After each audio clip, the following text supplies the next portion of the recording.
नमस्कार रसिक मित्रांनो, आज आपण जनाई एंटरटेनमेंटच्या देशटॉक या कार्यक्रमामध्ये एका महान लेखिकेशी संवाद साधणार आहोत।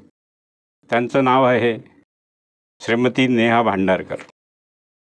त्या लाईफ इन्शुरन्समध्ये काम करतात आणि पहिल्यांदा मी त्यांचा थोडक्यात तुम्हाला परिचय करून देतो। तर आजपर्यंत त्यांनी एकूण 16 पुस्तके लिहिलेली आहेत आणि विशेष म्हणजे ही पुस्तके मराठी, हिंदी आणि इंग्रजी या भाषेत आहेत। म्हणजे त्या बहुभाषिक लेखिका आहेत असं आपल्याला म्हणता येईल। आणि त्यापैकी मराठीमध्ये 8, हिंदीमध्ये 5 आणि इंग्रजीमध्ये 3 पुस्तकं त्यांनी लिहिलेली आहेत।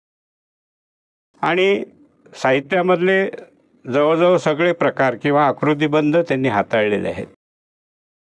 कविता, कादंबरी, चरित्र, कथा ह्या सर्व प्रकारांना त्यांनी स्पर्श केलेला आहे। अशा या महान लेखिकेशी आज आपण गप्पा करणार आहोत। त्यांना अनेक आंतरराष्ट्रीय स्तरावर पुरस्कार देखील मिळालेले आहेत। त्याच्यामध्ये आपल्याला सांगता येईल की अल्बानिया असेल, फिलिपाईन्स असेल, अमेरिका असेल, नेपाळ असेल इत्यादी ठिकाणी त्यांना पारितोषिके मिळालेले आहे। म्हणजे आंतरराष्ट्रीय स्तरावर देखील त्यांनी आपलं नाव कोरलेलं आहे असं आपल्याला म्हणता येईल। महाराष्ट्र शासनाचा गुणवंत कामगार पुरस्कार त्यांना नुकताच मिळालेला आहे। तर अशा या महान कवयित्री व लेखिका यांच्याशी आपण आता गप्पाला सुरुवात करूया। मॅडम नमस्कार। सर नमस्कार। मॅडम, आपल्या मराठीमध्ये एक म्हण आहे, बाळाचे पाय पाळण्यात दिसतात। बिलकुल। तर आम्हाला आवडेल की तुमचं बालपण कसं गेलं, तुमचा जन्म कुठे झाला, त्यानंतर तुम्हाला लिखाणाची ही आवड कशी निर्माण झाली इत्यादीबद्दल जर तुम्ही सांगितलं तर आम्हाला आनंद होईल। बिलकुल सर। बघा कसं झालं की बाळाचे पाय पाळण्यात दिसतात असं माझ्याबद्दल कधीच झालेलं नाही। कारण मला कधी वाटलंच नाही की मी कधी कवयित्री किंवा लेखिका बनू शकेल।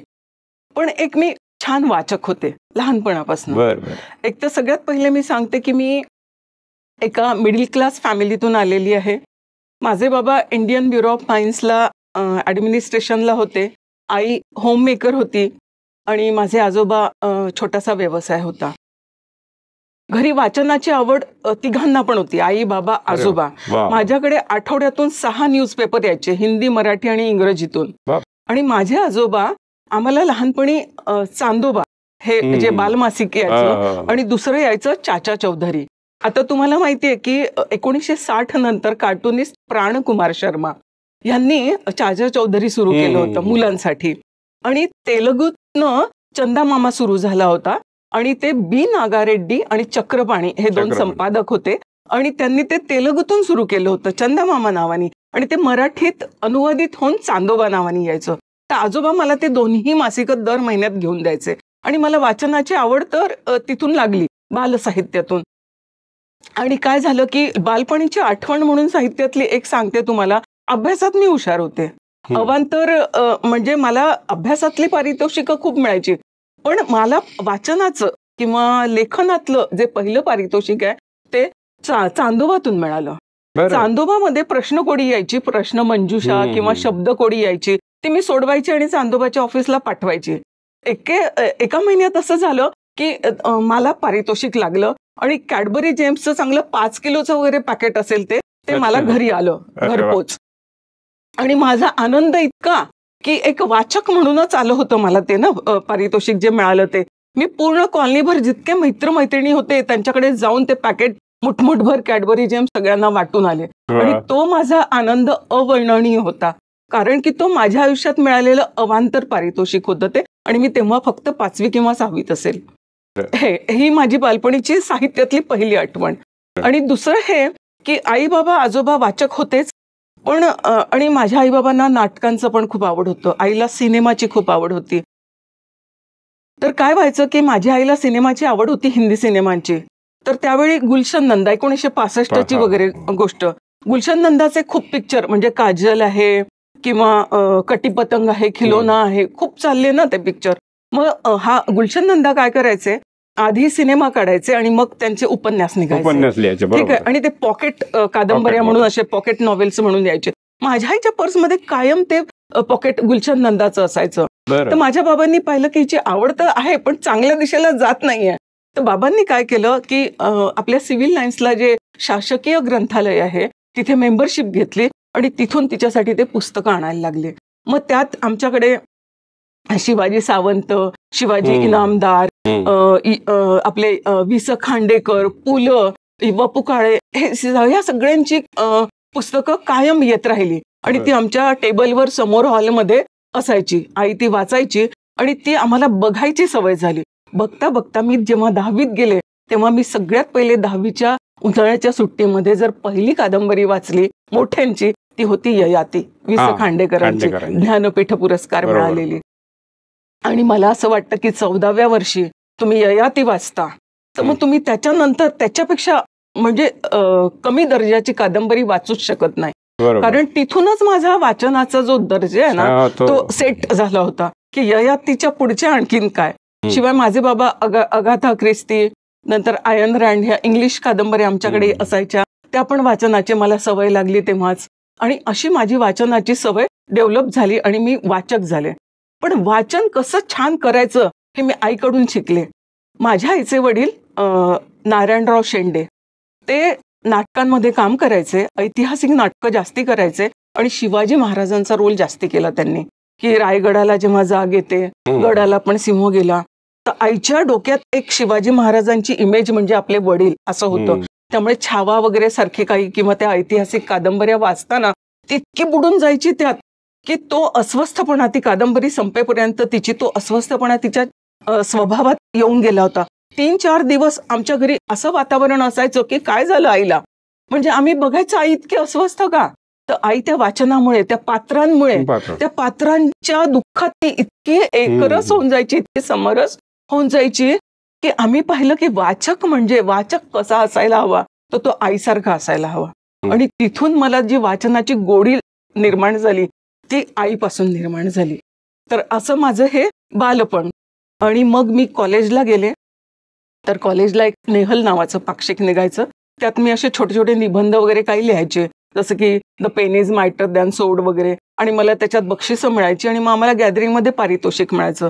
तर मला सुलभा हेर्लेकरांच्या हातून वगैरे वगैरे तेव्हा फर्स्ट इयरला वगैरे असताना पारितोषिकं मिळालेली आहेत. आणि पण मी तोपर्यंत लिहिती नव्हते.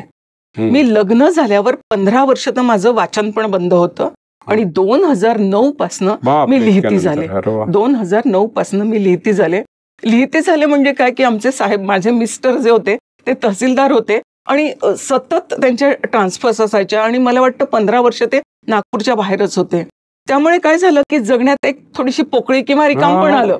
मुलगा पण आपल्या कॉलेजेस, शाळेमध्ये, ट्युशन्समध्ये, जिममध्ये व्यस्त असायचा. ऑफिसमधून आल्यावर मला पुन्हा रिकाम पण आलं. मग मला माझं वाचन आठवलं आणि वाचनापेक्षा यावेळी मी 2009ची गोष्ट करते की वाचनापेक्षा मी त्यावेळी लिखाणात जास्ती रमले. आणि मी कधीही कवितेत न रमणारी मी कादंबऱ्या आणि युटिलिटी लिटरेचर ह्यात मी जास्ती रमले होते आधी लहानपणी. पण 2009 नंतर मी कशी काय कवितेकडे वळले मला माहिती नाही. ते कवितेकडे वळणं मला वाटतं एकाकीपणातून आलं असेल. आणि माझ्या सुरुवातीच्या कवितांच्या 2-2 ओळी तुम्हाला फक्त ऐकवते ज्या एकाकीपणातून आल्या. की एकाकीपणाच्या गारठ्यानं मन जेव्हा काकडतं, एकाकीपणाच्या गारठ्यानं मन जेव्हा काकडतं, उबदार उन्हाची तिरीपही तन तेव्हा शोधू लागतं. जेव्हा आभाळही अंधाराला अगत्यानं बोलवतं तेव्हा सगळ्यांचंच वागणं कसं विसंगत वाटू लागतं. किंवा आणखीन 2 ओळी सांगते तुम्हाला याच एकाकीपणातून आलेल्या की जेव्हा सखा सोबती सवंगडी सगळेच साथ सोडतात, जेव्हा सखा सोबती सवंगडी सगळेच साथ सोडतात आणि प्रश्न उठतो अस्तित्वाचा तेव्हा डोळ्यातही दुःख दाटतात. तर अशा त्या कविता.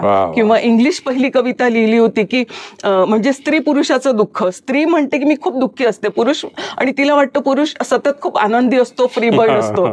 तर त्यातून आलेल्या 2 ओळी ऐकवते की whenever I ask you what is life, म्हणजे मी विचारते त्याला की whenever I ask you what is life, you just say life is nothing but a joy.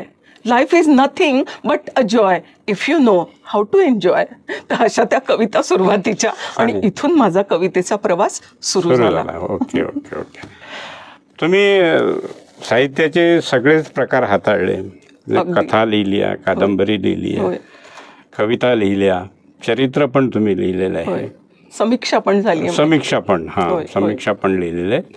तर यापैकी तुम्हाला जवळचा प्रकार कोणता वाटतो आणि कोणत्या प्रकारामध्ये तुम्ही जास्त रमता हे आम्हाला आवडेल ऐकायला. बघा, सुरुवातीला मी लिहू लागले ना तेव्हा नक्कीच मी कवितातच रमले. म्हणजे तेव्हा मी कादंबऱ्या वगैरे थोडा दूर राहिला तो प्रकार. इतके रमले कवितेमध्ये की मी दिवसाला एक कविता सुद्धा लिहिली त्या काळामध्ये. ठीक आहे. आणि पण आता मला आताही असं होतं की आता मला कविता सुचते. म्हणजे 2016 नंतर असं झालं की मला कविता सुचणं थोडं कमी झालं कारण मी बाकी प्रकारांकडे वळले, तर कवितेकडे फोकस कमी झाला. हां, तर आता कविता सुचली, मला एखादी ओळ डोक्यात आली तरी मी रात्री पहिले 2 वाजताही उठून लेटर पॅडवर लिहून ठेवायची त्या ओळी. आता मी तशी लिहून ठेवत नाही. आता मी अस्वस्थ होत नाही माझी ती ओळ मी विसरले तरी पण. कारण पण ह्याचा अर्थ असा नाही की मी कवितेपासून तुटले. मी कवितेचा दुसरा प्रवाह शोधला. मला आपल्या कवितेपासून मी आता थोडी फारकत घेतली आणि मला पूर्ण आंतरराष्ट्रीय स्तरावर जे काय कवी लिहितात आहेत, समकालीन म्हणा किंवा प्रस्थापित जे होते जुने कवी, तर मला त्यांच्या कविता आपल्या भाषेत आणायला जास्ती आनंद मिळतोय आता सध्या अनुवादातून. तर मी आंतरराष्ट्रीय स्तरावरच्या कितीतरी भाषेतल्या कितीतरी कवींना मी मराठीत आणि हिंदीत अनुवादित केलेलं आहे. त्यांना इकडे आपल्या भारतात मी प्रकाशित केलेलं आहे. आणि तुम्हाला माहिती असेल की नुकताच माझा महाराष्ट्र टाइम्सला सीमांच्या पलीकडचे हा कॉलम सुरू होता, आंतरराष्ट्रीय कवींचा परिचय आणि त्यांच्या अनुवादित कवितांचा, आणि त्याला प्रचंड प्रतिसाद मिळाला. आणि असं असलं तरीही माझा समीक्षा हा सुद्धा एक आवडता प्रकार आहे. तर तुम्ही समीक्षा हा प्रकार सुद्धा हाताळलेला आहे. तसं पाहिलं तर हा कठीण प्रकार आहे. होय. तर ह्या समीक्षेचा प्रवास कसा सुरू झाला त्याबद्दल आम्हाला आवडेल ऐकायला. नक्की मला सांगायला आवडेल. काय झालं की 2009 पासून लिहिती झाले. 2011 मध्ये माझा पहिला कथासंग्रह आभासराई हा जवळपास लिहून झाला होता. पण प्रकाशित झाला नव्हता. तो 2013 मध्ये प्रकाशित झाला. तर त्यावेळी आपल्या साहित्य विहारच्या संस्थापक अध्यक्ष आदरणीय आशा पांडे मॅडम, तर त्यांनी एक कथांचं कथांची स्पर्धा घेतली आणि मला म्हटलं की नेहा तुझी एखादी कथा असेल तर पाठव. मी त्यांना सरोगेट नावाची माझी कथा पाठवली आणि तिला पारितोषिक मिळालं. आणि त्याचा मग एक कथासंग्रह, संपादित कथासंग्रह मॅडमनी तयार केला, आशा पांडे मॅडमनी. कथासंग्रह तयार झाल्यावर त्याचं प्रकाशन झालं तेव्हा मॅडम मला म्हणल्या की तू ह्याच्यावर समीक्षा लिहायची. त्या कथासंग्रहाचं नाव होतं उकल स्त्री मनाची. 2011-12ची गोष्ट ही. उकल स्त्री मनाची. आणि खूप मोठा कार्यक्रम घेतला होता मॅडमनी तो. आणि मी त्याच्यावर समीक्षा लिहिली पहिल्यांदा. मी मॅडमला म्हटलं समीक्षा तर मी अजून हाताळली नाही मॅडम, पण त्या काळामध्ये मी हरिश्चंद्र थोरात किंवा वसंत पाटणकर अशा मोठमोठ्या समीक्षकांना वाचत होते. तर समीक्षेचे काही संस्कार माझ्यावर होत होते आणि मी नेमकं त्यावेळी ती समीक्षा लिहिलेली. त्यामुळे मॅडमनी फार कौतुक केलं की तू फार छान लिहिलीस म्हणे. त्यांनी फक्त एडिट काय केलं त्यात, तर तुझी वाक्य फार मोठी मोठी झालीत म्हणे, ती छोटी कर. तर बस तेवढं एक केलं आणि मग ती प्रकाशित पण झाली. तर ती माझी पहिली समीक्षा होती उकल स्त्री मनाची ह्या कथासंग्रहावर. आणि त्यानंतर मी अनेक काही म्हणजे मला आवडलेल्या कादंबऱ्या, मला आवडलेले कविता संग्रह, त्यावर मी खूप समीक्षा लिहिल्या. आणि मग शेवटी मी आले समीक्षेवर की मी ह्याचा मग माझ्या लिखाणाचा आलेख म्हणून नंतर तुम्हाला सांगते, पण समीक्षेकडे वळले ती मी इथूनच वळले. बरं बरं बरं बरं बरं. तुम्ही तिन्ही भाषेमध्ये लिहिता, मराठीमध्ये हिंदीमध्ये लिहिता, इंग्रजीमध्ये लिहिता. तर कोणत्या भाषेमध्ये तुम्ही जास्त कम्फर्टेबल असता? बघा सर, माझी मातृभाषा मराठी आहे. त्यामुळे आणि माझं शिक्षण जे आहे पहिलीपासून तर पोस्ट ग्रॅज्युएशनपर्यंत ते मराठी माध्यमातून झालेलं आहे. हिंदी आणि इंग्रजी एक फक्त विषय असायचा. तर त्यामुळे मी नक्कीच मराठीत फार कम्फर्टेबल आहे. पण हिंदी आणि इंग्रजी माझ्या आवडत्या भाषा आहेत. कारण की मी म्हणजे 5वी ते 7वीत असताना हिंदी प्रचार आणि प्रसार समितीच्या हिंदीच्या काही परीक्षा दिलेल्या होत्या, त्यामुळे हिंदीकडे पण मी वळले होते. नंतर मी इंग्रजी टायपिंग आणि शॉर्ट हँड केलेलं होतं, त्यामुळे इंग्रजी पण तसं माझं बरं होतं. आणि दुसरी गोष्ट अशी की ह्या दोन्ही भाषांनी मला आंतरराष्ट्रीय स्तरावर किंवा देशभरात फार मोठी ओळख दिलेली आहे. मराठीची ओळख जर माझी महाराष्ट्रापुरती सीमित असेल, तर या 2 भाषांनी मला देश आणि देशाच्या बाहेर ओळख दिलेली आहे. आणि मोठमोठ्या साहित्यिक संस्थांनी सुद्धा दखल घेतलेली आहे. हे फार महत्त्वाचं.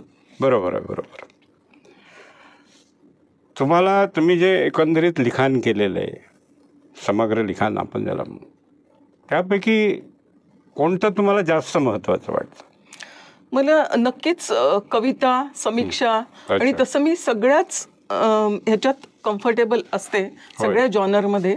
फक्त मी प्रवास वर्णन आणि नाटकं अजून लिहिलेली नाही आहे. बरोबर. हां, तर तो माझा कम्फर्ट झोन नसेलही कदाचित. आपण लिहा ना, काय पण बाकी कादंबरी, कथासंग्रह, कविता, समीक्षा, चरित्र हे तर सगळं झालेलं आहे. बरोबर आहे. आणि अनुवाद, मेन म्हणजे अनुवादाचं फार मोठं काम सुरू आहे. हो, येस. वर्तमान काळामध्ये आपण पाहतो की मराठी साहित्यामध्ये अनेक प्रवाह आलेले आहेत. वेगवेगळ्या समूहांचे असतील, वेगवेगळ्या घटकांचे असतील. तर एकंदरीत या सगळ्या प्रवाहांबद्दल आपलं काय मत आहे? मराठी साहित्यात आपण बघू गेलो ना, तर सध्या सोशल मीडिया हे तर खूप मोठा प्लॅटफॉर्म मिळालेला आहे नवोदितांना. हो ना. आणि त्यात लोक फार खुश आहेत. त्यांना मोठं बॅनर मिळालं काय, मोठा प्रकाशक मिळाला काय, काहीही फरक पडत नाही. ते आपल्या म्हणजे स्वांत सुखाय त्यांचं ते लेखन असतं. काही घटक किंवा संस्था अशा आहेत, जसं मी तुम्हाला सांगू इच्छिते, एक गोदातीर्थ नावाचा समूह आहे, संतोष वाटपाडे तो चालवतात, आणि तिथे वृत्तातल्या कविता शिकवल्या जातात. बरं. इव्हन मी सुद्धा शिकलेले आहे त्या समूहातनं. मी 15-16 वृत्त शिकले आहेत, आणि 15-16 वृत्तात मी अनेक कविता पण लिहिलेल्या आहेत. पण मला असं वाटतं तो जॉनर मला खूप सुटेबल नाही आहे, कारण प्रत्येकाची एक प्रवृत्ती असते. तर माझी प्रवृत्ती मुक्त छंदात लिहिण्याची आहे, आणि त्यात मी फार आनंदी असते, म्हणजे आणि समाधानी असते. आणि इथे मला वृत्तात लिहिण्याचं जे एक असं बांधिलकी असते तुम्हाला ना, की तुम्हाला ती लगावली तेवढी आलीच पाहिजे, तेवढ्या मात्रा आल्याच पाहिजे, ते मला थोडं कठीण जातं. मग मला व्यक्त एक व्हायचं असतं आणि होतं दुसरं. पण मुक्तछंदात काय होतं की मला जे व्यक्त व्हायचं ते मी व्यक्त होऊ शकते. आणखीन काही असे समूहांचं जे तुम्ही म्हणता, तर मला इथे 2 किंवा 3 असे वेगवेगळे अशा हे वाटतात, असे ग्रुप्स म्हणा किंवा प्रकार म्हणा. एक नवोदितांचा, एक प्रस्थापितांचा. प्रस्थापित आपल्या ह्याच्यात खुश असतात, नवोदित आपल्यात खुश असतात. एक मधला असतो ग्रुप आणखी, जो नवोदितांचं पण वाचतो आणि त्यांना नवोदित वाचतात, ते प्रस्थापितांना पण वाचतात आणि प्रस्थापित त्यांना वाचतात. असा एक मधला ग्रुप असतो, आणि तो ग्रुप मला फार आवडतो. आणि मला असं वाटतं की मला पण असा एक वाचक मिळतो जो इकडे आणि इकडे पण. तर हे असं फार मोठ्या प्रमाणात सुरू आहे मराठीमध्ये. बरं. तुम्हाला अनेक पुरस्कार पण मिळाले, त्यापैकी काही आंतरराष्ट्रीय पुरस्कार देखील आहेत विविध देशांमधले. तर हे पुरस्कार मिळाल्यानंतर नेमकं ऊर्जा तुम्हाला कशी मिळते, किंवा ऊर्जा मिळते का, किंवा या पुरस्काराचा काय लाभ होतो आपल्या एकंदरीत साहित्य प्रवासामध्ये, हे सुद्धा तुम्ही आम्हाला सांगा. हे बघा, पुरस्कार जे असतात ना, ते नक्कीच ऊर्जादायी असतात, प्रेरणादायी असतात. पुरस्कारांमुळे तुमचं मनोबळ वाढतं, की तुम्हाला वाटतं हां, मी जे करते आहे ते ज्युरीजपर्यंत जातं आहे, किंवा कारण जेही कोणी ज्युरीज असतात ते कुणीतरी प्रस्थापितच लोक असतात, किंवा प्रस्थापित लेखक असतात, ज्यांना जे जाणकार असतात, तज्ज्ञ असतात, त्यांच्याचकडे जात असतात तुमची पुस्तकं. तर नॅचरली त्यांच्यापर्यंत पुस्तकं जातात, त्यांच्या याला आपण पसंतीला आपण उतरतो, आणि तेव्हाच आपल्याला पुरस्कार मिळत असतात. हो ना. तर नक्कीच हे ऊर्जादायी असतात, आणि आपल्याला वाटतं की आपली दिशा जी आहे लिखाणाची ती व्यवस्थित जाते आहे. आणि तुम्हाला माहिती आहे की जसं द्राक्षाची बी तुम्ही टाकली जमिनीमध्ये, ती अंकुरते, ती त्याची वेल पण होते, त्याला द्राक्षही लागतात. पण जर ती वेल तुम्ही एक छान मांडव तयार केला आणि त्याच्यावरती वेल चढवली तर असे सुंदर द्राक्षांचे तुम्हाला गुच्छ मिळू शकतात. बरोबर. आणि ते दिसायला किती सुंदर नेटनेटकं दिसतं है ना, आणि त्याचं उत्पादनही खूप छान येतं. बरोबर. हाच नियम आपल्या लेखनाला लागू होतो. जर तुमच्या लेखनात नीटनेटकेपणा आला किंवा तुमच्या लेखनाला एक नियमितता आली किंवा असं, तर तुमचं लेखन एका चांगल्या दिशेने जातं आणि चांगली दिशा मिळाली की सगळं चांगलं होणारच. तर पुरस्कार हे नेहमीच ऊर्जादायी असतात. आणि आंतरराष्ट्रीय पुरस्कारांची गोष्ट जर आपण केली तर आंतरराष्ट्रीय पुरस्कारांनी खरोखरच खूप मनोबळ वाढलेलं आहे. कारण की महाराष्ट्रापर्यंत सीमित न राहता तुम्हाला बाहेरच्या देशांमधून जेव्हा रेकॉग्निशन मिळतंय तर ते नक्कीच की तुम्हाला ऊर्जादायी असणारच आहे, हो ना. आणि त्यातून तुम्हाला कळतं की तुम्हाला क्लासिक पोएट्री अवॉर्ड मिळतो आहे तर तुम्हाला असं वाटतं की हा आपल्या कविता बाहेर पण म्हणजे आवडतात आहे सगळ्यांना. तर हा एक फायदा होतोच आपल्याला. आणि दुसरी गोष्ट म्हणजे तुमचा रीच तर वाढतोच पण तुमची ओळख वाढते. आणि त्यांनी हे होतं की बाकी जे आता मराठीत जे वातावरण आहे की मराठीत मला असं वाटतं की मराठीत मला पाहिजे तितकं रेकॉग्निशन मिळालेलं नाहीये, तर मग मराठीचं सुद्धा लक्ष गेलं माझ्याकडे, हे मला म्हणायचंय. कारण ह्याचं मी आता तुम्हाला कारण सांगते की मी थोडासा माझ्या लेखनाचा थोडा आलेख देते तुम्हाला. की 16 पुस्तकं माझी प्रकाशित झालेली आहे. मला वाटतं मराठीत 8, हिंदीत 4, इंग्रजीत 3, अनुवादाचं 1 ना, त्यात समीक्षा, चरित्र ग्रंथ सगळं आलं. पण मराठीत मला इतकी ओळख मिळाली नाही. समीक्षा बघा, मी समीक्षेमध्ये ग्रेसांच्या साऊल या प्रतिमेवर आजवर एकाही लेखकाने समीक्षकाने हात लावलेला नाहीये. अस्पर्शित प्रतिमा आहे ती साऊल. जसं की जी.ए. कुलकर्णींनी पांढऱ्या हत्तीवर लिहिलेलं होतं सत्यकथेमध्ये, मला वाटतं 1977ची ती गोष्ट. पण त्यांच्या साऊल प्रतिमेवर आजवर कोणी लिहिलं नव्हतं. मी त्यांच्या साऊल प्रतिमेसाठी 3 वर्ष ग्रेसांवर अभ्यास केला. PhD झाली असती तेवढ्या वेळात माझी. मी फक्त एक लेख 25 पानांचा एक लेख लिहायला मी 3 वर्ष ग्रेस वाचले. मी त्यांचे 5 ललितबंध, त्या ललितबंधांमध्ये साऊल जिथे जिथे आली त्या साऊल प्रतिमेचा प्रतिमांतर आणि अर्थांतरण आणि प्रतिमांतरण या परिप्रेक्ष्यातून मी ती साऊल प्रतिमा उलगडून दाखवली. तर ती समीक्षेचा तो जो प्रकार होता तर तो एक प्रकार मी हाताळला. नंतर मी ग्रेसांच्याच वाऱ्यानं हलतरान या साहित्य अकादमी पुरस्कृत पुस्तकावर सुद्धा मी त्यातलं सौंदर्य तत्व शोधून त्याच्यावर तो सुद्धा मला वाटतं तोही अस्पर्शितच होता, त्यावरही मी लिहिलेलं आहे समीक्षेच्या पुस्तकामध्ये. आणि तिसरी खूप महत्वाची गोष्ट म्हणजे की जगभरातल्या कुठल्याही भाषेत कॉर्पोरेट परिप्रेक्ष्यातून समीक्षा हा समीक्षेचा प्रवाह कोणी इंट्रोड्यूस केलेला नाही आहे कोणत्याही समीक्षकांनी. तो मी इंट्रोड्यूस केलेला आहे कविता महाजन यांच्या समुद्रच आहे एक विशाल जाळं ह्या दीर्घ कविता संग्रहावर. आणि तुम्हाला सांगते की समीक्षेचे जे प्रकार असतात, सौंदर्य समीक्षा, मानसशास्त्रीय दृष्टिकोनातून, तसं औचित्य या प्रकारातून समीक्षा असते. आणि या औचित्य प्रकाराचा एक प्रवाह कॉर्पोरेट परिप्रेक्ष्यातून समीक्षा जो आजच्या समकालीन समीक्षेशी मिळता जुळता म्हणजे अगदी आवश्यक आहे की साचले पण दूर करायला, विलास सारंग म्हणतात की साचले पण दूर झालं पाहिजे, त्याच्यासाठी तुम्ही नवनवीन काहीतरी द्या, है ना, नवता द्या तुम्ही आपल्या भाषेमध्ये. ती नवता मी समीक्षेतून आणली. पण अजूनही मराठीने पाहिजे तशी दखल घेतलेली नाही. विदर्भ साहित्य संघात 2-3 व्याख्यानं झाली या तिन्ही समीक्षांवर, पण तिथपर्यंत विदर्भापर्यंत राहिलं, ते विदर्भाच्या बाहेर गेलेलं नाही. आणि महाराष्ट्र साहित्य परिषद पुणे यांनी या समीक्षा ग्रंथाला पुरस्कार दिला. आणि व्यासपीठावर जेव्हा मी पुरस्कार घ्यायला गेले तेव्हा त्या पुस्तकाबद्दल खूप चांगलं बोलल्या गेलं. ते अजून विदर्भात झालेलं नाहीये. बरोबर. मग आणखीन एक मी तुम्हाला सांगते, फ्रेंच लेखिका सिमोन दिबुआ ज्यांचं सेकंड सेक्स नावाचं जे पुस्तक आहे, जे स्त्रीवादाचं बायबल म्हणून ते प्रसिद्ध आहे, त्या लेखिकेने जापानमध्ये एक भाषण दिलं होतं फ्रेंचमध्ये. ते डेबी मन या लेखिकेने इंग्रजीमध्ये अनुवादित केलं आणि ते इंग्रजीतून मराठीत मी केलेलं. 25 पानांचं ते भाषण दीर्घ ते पुण्याच्या मुक्त शब्दमधून प्रकाशित झालं होतं.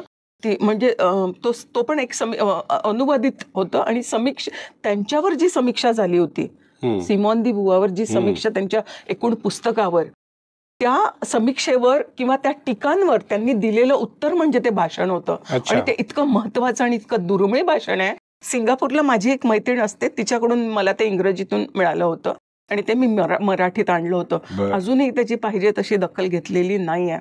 तुम्हाला माहितीये की सार्त्र तिचा सिमॉन दी बुवाचा मित्र होता, फिलॉसॉफर, आणि त्याच्या तत्वज्ञानाचा किंवा त्याच्या विचारांचा पगडा तिच्यावर पण होता. त्या भाषणातनं तिने इतके सुंदर विचार मांडलेले आहेत, तिच्या लिखाणावर पण आणि बाकी इतर पण. तर अजूनही मला वाटतं की कुठेही दखल घेतल्या गेलेली नाही आहे.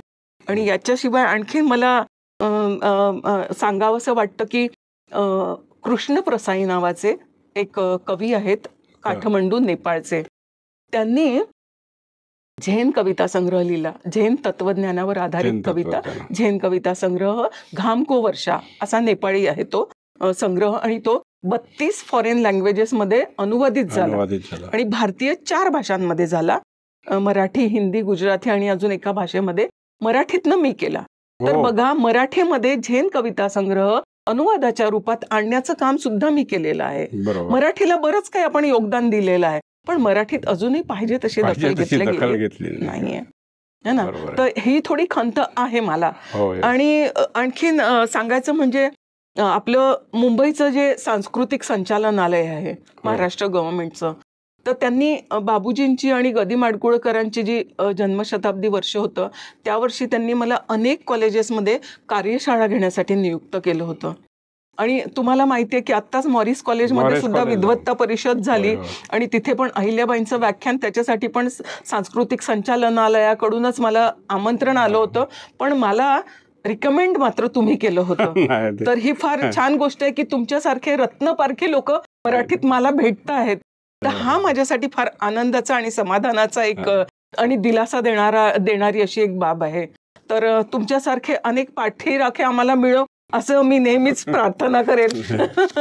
नाही, अहिल्याबाईंवर तुमचं लिखाणही आहे ना, त्यामुळे माझ्या लक्षात होतं. होय होय म्हणून मी त्यांना रिकमेंड केलं. त्रिशताब्दी वर्ष आहे अहिल्याबाईंचं, त्यामुळे तर महाराष्ट्र आणि महाराष्ट्राच्या बाहेर खूप व्याख्यानं सुरू आहेत अहिल्याबाईंची. आणि आज मुलाखत सुद्धा तुमच्याच हातून होतीये, हे फार आणखी आनंदाची गोष्ट आहे. मराठीमध्ये तुमची फार दखल घेतली नाही याची खंत तुम्ही आता व्यक्त केली, तर याच्या पाठीमागे काय कारण असलं पाहिजे? मनमोकळं उत्तर द्या. ह्याच्या मागे कारण एक असू शकतं की ही आता तर 2013 पासून जी पुस्तकं प्रकाशित झाली, काही 10-11 वर्ष झालीत लिहितीये, म्हणजे नवोदित आहे.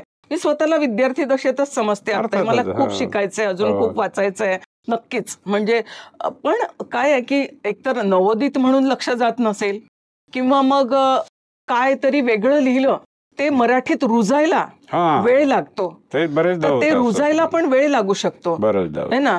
तर मला हे एक मोठं कारण वाटतं की मराठी आणि वाचक वर्ग जोपर्यंत वाचणार नाही लोक पुस्तकं तुमची, तर पुस्तकं त्या टार्गेट रीडर पर्यंत पोहोचायला पाहिजे. पुस्तकं जेव्हा टार्गेट रीडर पर्यंत पोहोचेल आणि तुम्हाला तुमचा वाचक वर्ग मिळेल, तर मग त्यावेळी होऊ शकतं की त्याची दखल घेतल्या जाईल. मुंबई पुण्यातून भरपूर दखल घेतल्या गेलेली आहे, विदर्भातूनही घ्यावी. विदर्भातही मोठमोठे लेखक आहेत आणि त्यांनी पुस्तकं वाचलेली आहेत.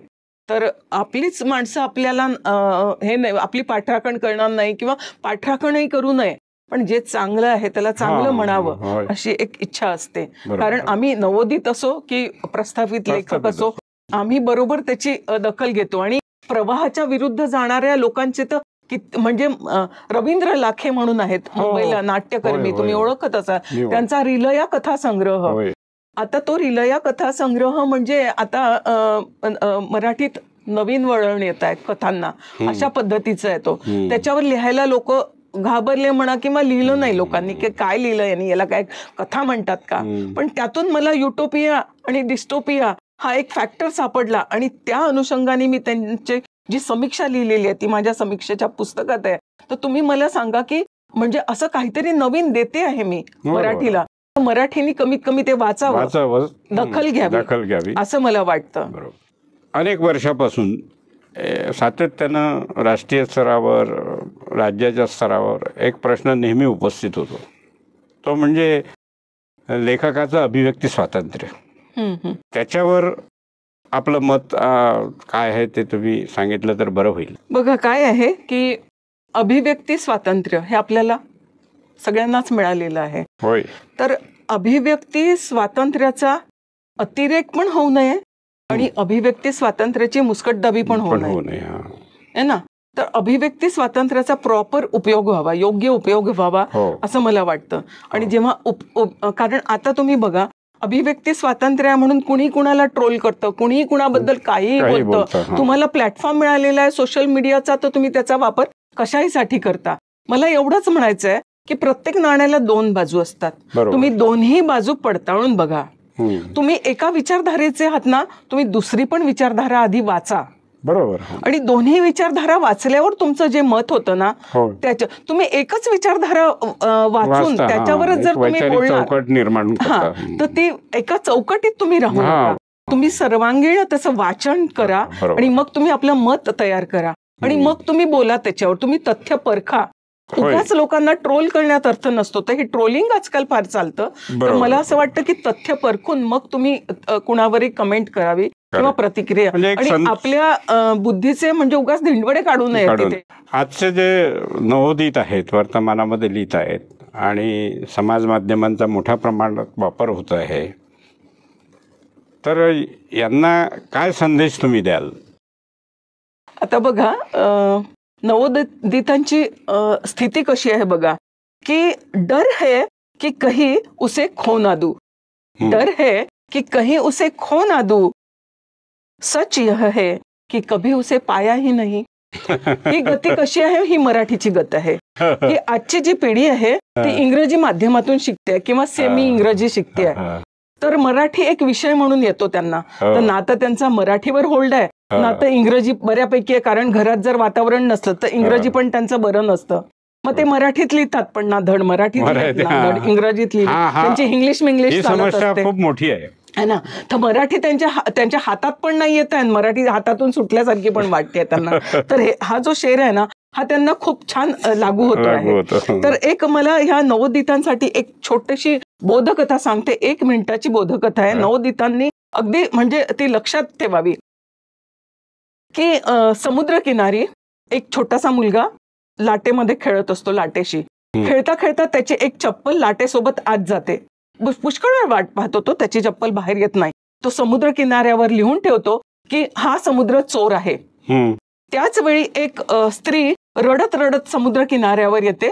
तिचा मुलगा समुद्रात बुडून मेलेला असतो आणि ती समुद्र किनाऱ्यावर लिहिते की हा समुद्र हत्यारा आहे. तिसरी एक घटना त्याच वेळी घडते की एक नावाडी नाव भरून किनाऱ्याला लावतो. त्यात खूप सारे मासे असतात आणि तो खूप आनंदी असतो आणि तो लिहून ठेवतो की समुद्र माझा पालन करता आहे आणि तो माझं पालन पोषण करत असतो. एक आणखी प्रौढ व्यक्ती वॉक करत असते समुद्र किनाऱ्यावर आणि त्याला एक सुंदर शंख सापडतं आणि तो लिहून ठेवतो की समुद्र दानी आहे. थोड्या वेळाने काय होतं, एक मोठी लाट येते आणि ह्या चौघांनी जे लिहिलं असतं ते निघून जातं लाटेसोबत. समुद्राला फरकच पडत नाही की त्याच्याबद्दल लोक काय बोलतात, काय वाचतात, काय लिहितात. समुद्राला फरक पडत नाही. तो आपल्या मजेत वाहत असतो, त्याला दिलेलं भरती ओहोटीचं काम करत असतो आणि आपलं रोजचं मौजेत राहत असतो. आता नवोदितांनी ह्या समुद्रासारखं राहावं. जर नवोदितांना कोणी टोकताय की अरे कसं लिहितो रे हा, हे काय लिहितं, हे असं लिहितात का, हे असं हे अशुद्ध लिहिलं, ते नवोदितांनी काय करायचं, लिहत राहायचं. लिहिता लिहिता त्यांना म्हणजे प्रॅक्टिस मेक्स मॅन परफेक्ट म्हणतो ना, तसं लिहिता लिहिता त्यांना पण काही दिवसांनी चांगलं लिहिता येईल.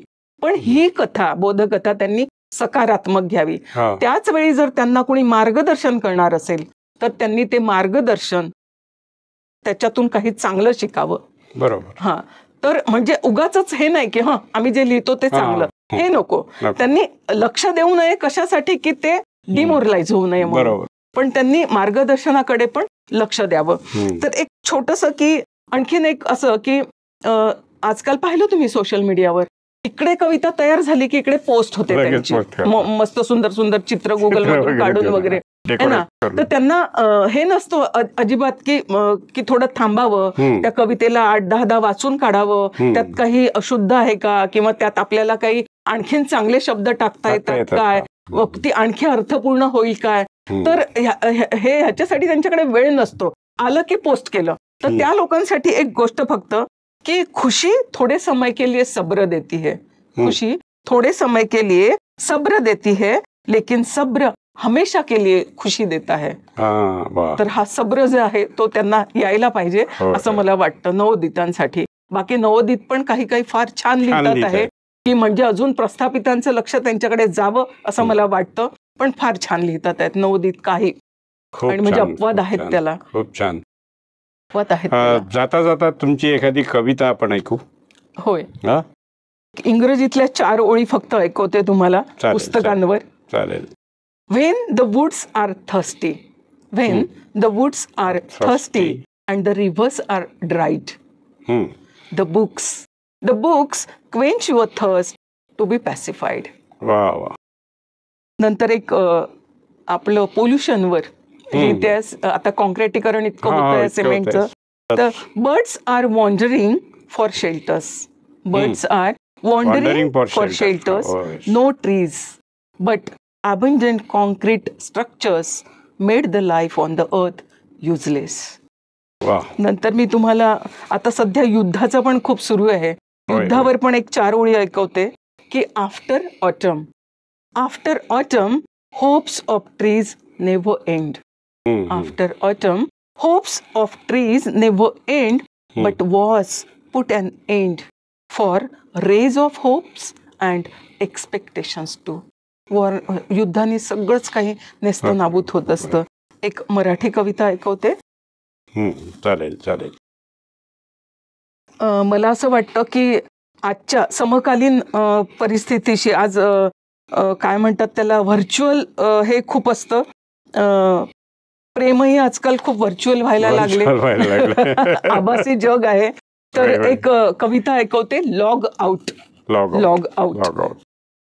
की इलेक्ट्रॉनिक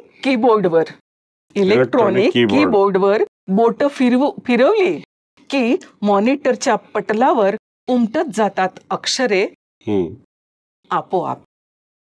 अगदी तशीच तुझी बोट माझ्या देहमनावर देखील उमटवत जातात अक्षर फुले आपल्या प्रीतीची. संवेदना बिंदूंच्या एका एका रेणूंमधून उठतात नादवलय मनमंदिरात. तू देतोस कमांड एकानंतर एक, अन स्वीकारत जातो माझा आज्ञाधारक मेंदू तुझी एक एक कमांड. अन मग मेंदूच्या परिघात शिस्तबद्ध परेड सुरू. प्राप्य प्राप्य प्राप्य भारावलेला देहास म्हणत सारा. आता सगळा मजकूर झाला लिहून की तुला हवं असतं प्रिंट आपल्या प्रीतीच्या परिणामांचं दाखल्यासाठी. आणि खरोखरच ई युगात देखील संवेदनांच्या शहरात अक्षरप्रीती फुलून हळूच आकार घेऊ लागते. या इन्स्टंट युगात तू देखील होतोस उतावीळ. सृष्टीचे नियम धाब्यावर ठेवीत कानी पडतो तुझा निरागस प्रश्न. प्रोसेसिंग झाले प्रिंट कशी निघेल, किती प्रिंट्स निघतील. अरे पेरलं तसं उगवेल राजा, हा तर अवघ्या सृष्टीचाच नियम. आणि हो 1 टाइम ऑप्शन सध्या इन आहे हो. माझ्या खोडकर उत्तरावर फाईल क्लोजची कमांड देतच सोयीस्कररित्या तू लॉग आउट होतोस.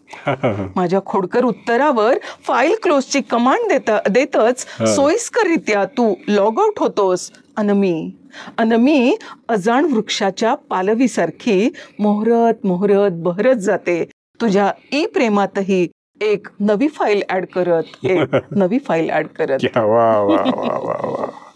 छान छान.